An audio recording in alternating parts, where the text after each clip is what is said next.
অনেকে মারা গিয়েছেন, ফলে যে শূন্যপদ তৈরি হয়েছে সেই শূন্যপদ আজও পূরণ হয়নি। সংখ্যালঘুদের উন্নয়নের খাতে 1 বছরে 5,000 কোটি টাকা, এটাকে এত টাকা বরাদ্দ করা হচ্ছে, কিন্তু সংখ্যালঘুদের ছেলে মেয়েদেরকে পড়াশোনার তাগিদ দেওয়ার জন্য, শিক্ষা প্রতিষ্ঠানগুলোকে উন্নততর করার জন্য যে পরিকাঠামো করার দরকার সেটা রাজ্যের সরকারের পক্ষ থেকে হয়নি। এই মুহূর্তে চোখ রাখুন আইএসপি নিউজ বাংলা।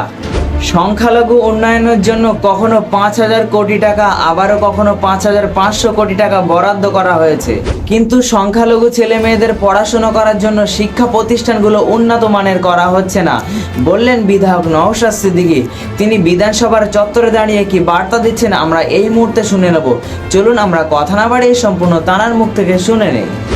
আজ পশ্চিমবঙ্গ বিধানসভায় মেনশন পর্বে রাজ্যের সংখ্যালঘু বিষয়ক ও মাদ্রাসা শিক্ষামন্ত্রীর কাছে আবেদন রাখলাম, এমএসকে এবং এসএসকে যেগুলো 2014 সালে ক্যাবিনেটের সিদ্ধান্ত গৃহীত হয়েছিল, ওয়েস্ট বেঙ্গল বোর্ড অব মাদ্রাসা এডুকেশনের আন্ডারে এগুলো অন্তর্ভুক্ত হবে।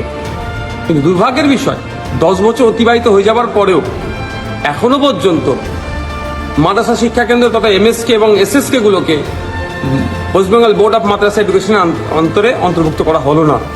যাতে দ্রুত অন্তর্ভুক্তিকরণ করা হয় এবং এই শিক্ষা প্রতিষ্ঠানগুলো বাঁচানোর জন্য দ্রুততার সাথে শিক্ষক নিয়োগের আবেদন করলাম।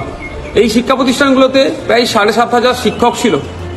অনেকে বার্ধক্যে উপনীত হওয়ার জন্য, অর্থাৎ তারা অবসর গ্রহণ করেছে, অনেকে মারা গিয়েছেন, ফলে যে শূন্যপদ তৈরি হয়েছে সেই শূন্যপদ আজও পূরণ হয়নি।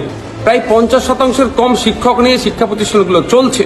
তাই সংখ্যালঘু মন্ত্রীর কাছে এই আবেদন করেছি, কারণ সংখ্যালঘুদের উন্নয়নের খাতে 1 বছরে 5,000 কোটি টাকা, আর কোনো ফিনান্সিয়াল ইয়ারে 5,500 কোটি টাকা, কোনো ফিনান্সিয়াল ইয়ারে 4,700 কোটি টাকা, এত টাকা বরাদ্দ করা হচ্ছে, কিন্তু সংখ্যালঘুদের ছেলে মেয়েদেরকে পড়াশোনার তাগিদ দেওয়ার জন্য, শিক্ষা প্রতিষ্ঠানগুলোকে উন্নততর করার জন্য যে পরিকাঠামো করার দরকার সেটা রাজ্যের সরকারের পক্ষ থেকে হয়নি। তাই আজকে মাননীয় মন্ত্রীর কাছে আবেদন করেছি।